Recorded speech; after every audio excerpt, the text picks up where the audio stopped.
where do you find great laundry attendants, especially these days? I mean, how have you been able to build winning teams, throughout Lexington as you have?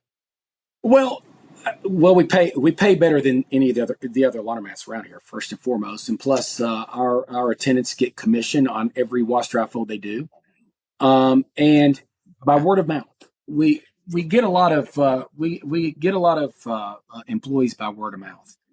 So especially by the attendants that are already there, they'll tell their friends, "Hey, come work over here. They treat you great. It's fun atmosphere." And so for the most part, or we'll use Indeed if we really want to hone in on a particular employee that we may need, like a general manager or somewhere in the upper echelon of things. Right.